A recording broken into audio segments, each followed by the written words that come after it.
After this budget, we know that we're not all in this together. Mr Albanese was elected. He made a promise to the Australian people. He promised that no one would be left behind and that no one would be held back. Well, that promise that he made to the Australian people was broken in his first budget last night. After this budget, we know that we're not all in this together. Too many Australians are being left behind and many more are being held back. This is a Labor budget in name only. They say they're going to get wages moving again, but wages are flatlining over the forward estimates. They say they're committed to full employment, but unemployment is flagged to go up.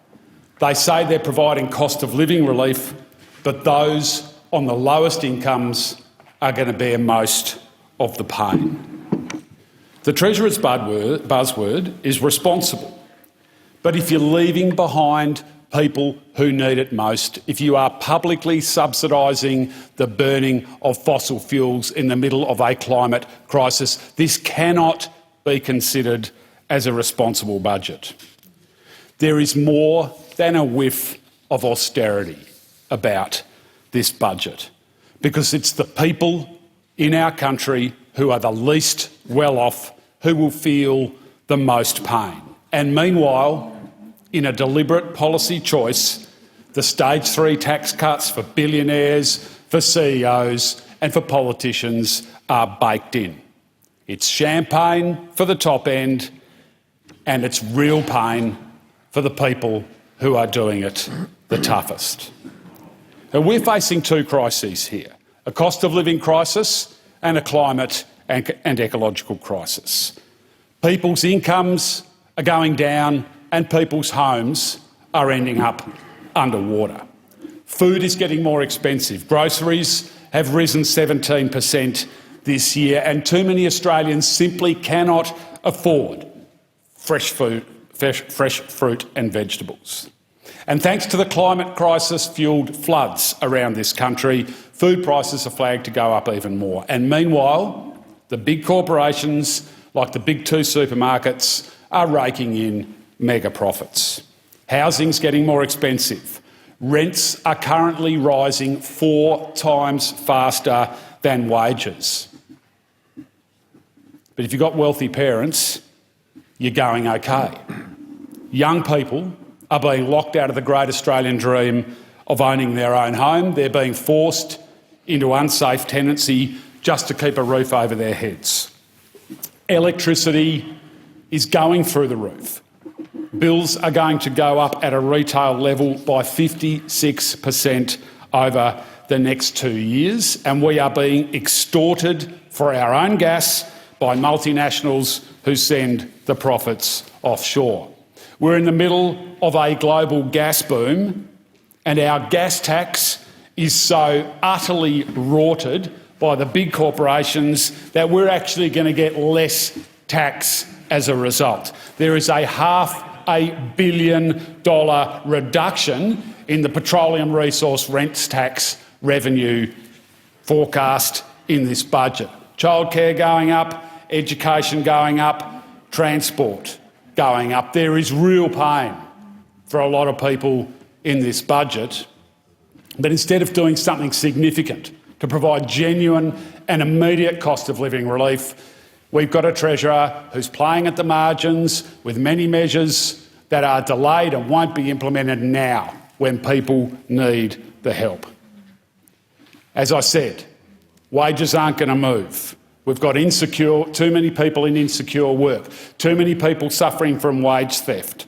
Short-term contracts and labour hire are all driving down wages. Working people need more power in this country because the big corporations have got too much power. They're making huge profits. Their share of the economy, the share of the economy that is going into profits, hasn't been this high since the Gilded Age. And at the same time, we are facing in the short, medium and long term the collapse of our climate, fuelled by the coal and gas corporations and the psychopaths that run them.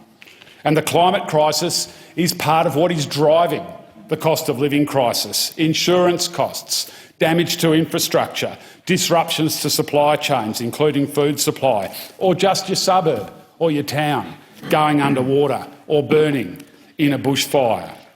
The fear, the anxiety and the stress. Burning coal and gas for cash, for profits, is killing people, and it's costing us billions of dollars. So what's the government's response to all of this? Labor's response: bake in the stage 3 tax cuts for the billionaires, hand out billions to fossil fuel corporations.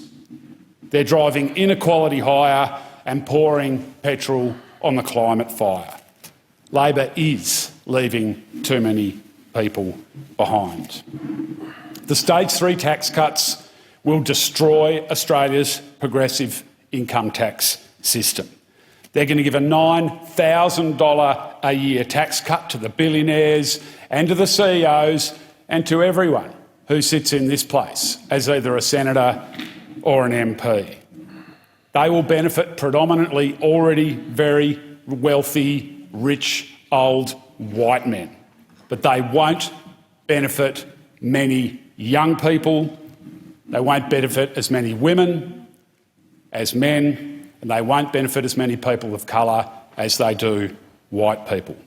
They'll drive inequality, and let's think about this: $254 billion that could have gone in to providing genuine, immediate cost of living relief for the people who are actually going to feel the pain from flatlining wages, unemployment going up, the prospect of more interest rates, spiralling electricity and gas prices.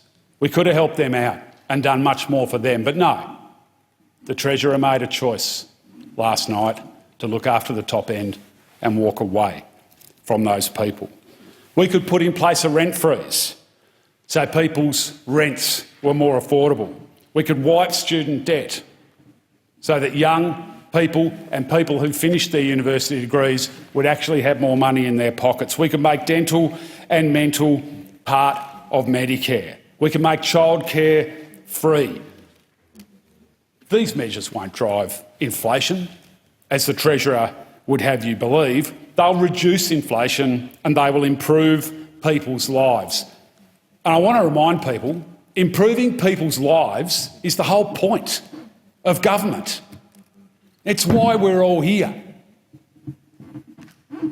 The Treasurer made a choice to not do that last night.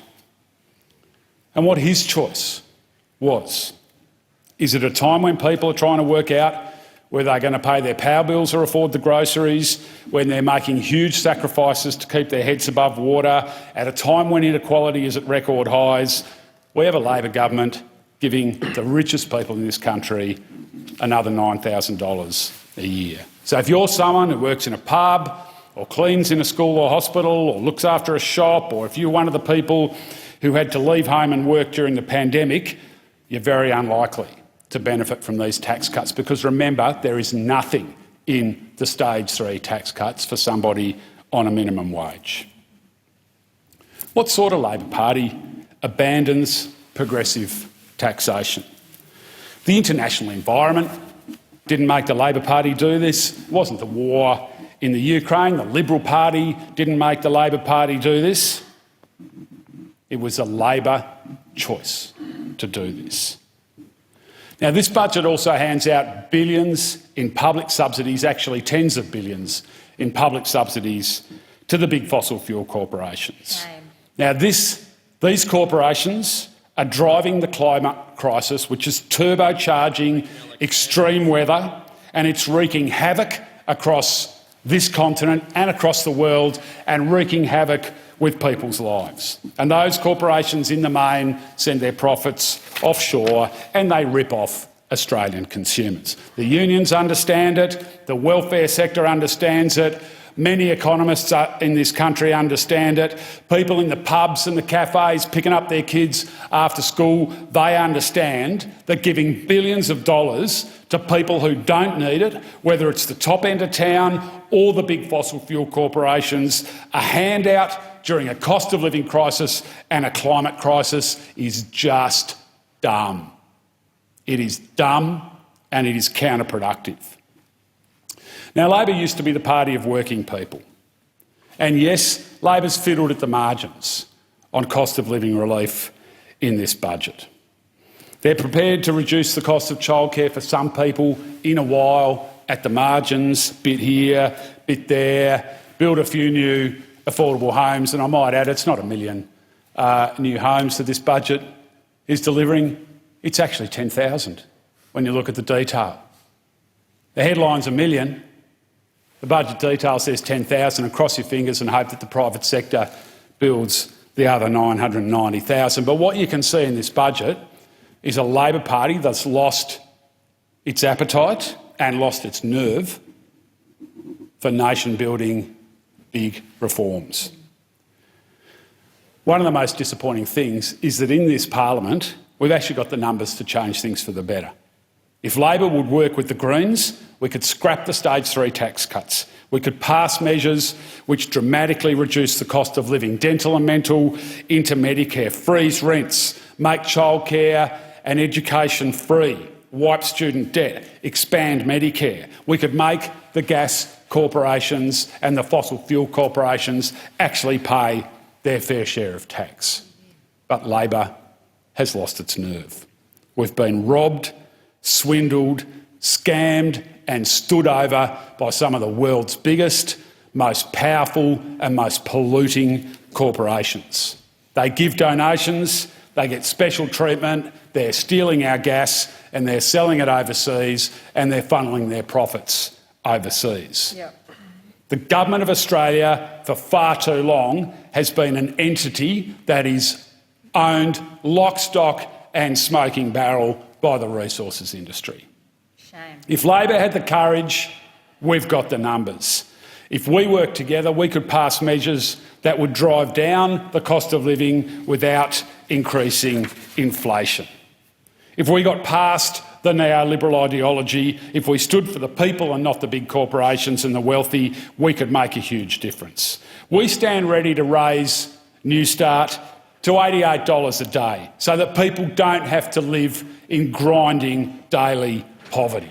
But Labor's chosen not to do that. We stand ready to pass laws to outlaw insecure work and give working people more power so they can secure the pay rises they deserve. Together, we could give workers real rights and restore the power of unions and end wage theft. But Labor's lost its nerve. This budget shows that. Its words are hollow. They've rolled over at the first sign of pressure, even from a weak, divided, irrelevant opposition. Well, the Greens stand ready to work with Labor to genuinely build 1 million new homes. We stand ready to make the Prime Minister's story about growing up in public housing a reality that will be accessible to everyone.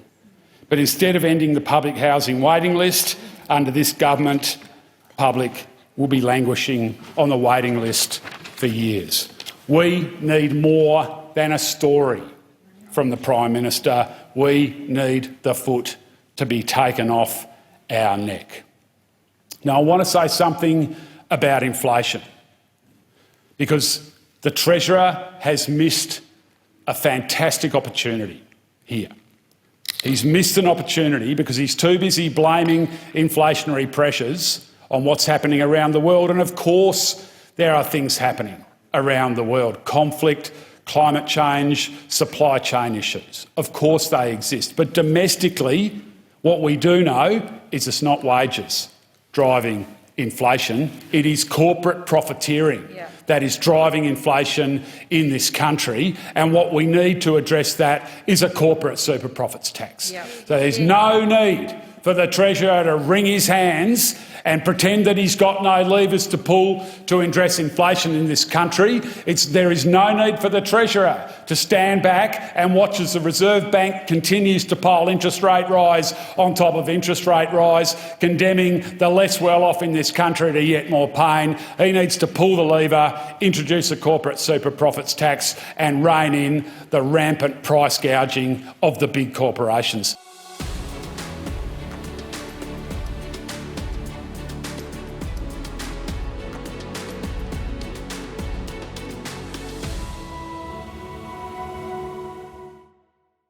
Authorised by J. McCall, Australian Greens, Canberra.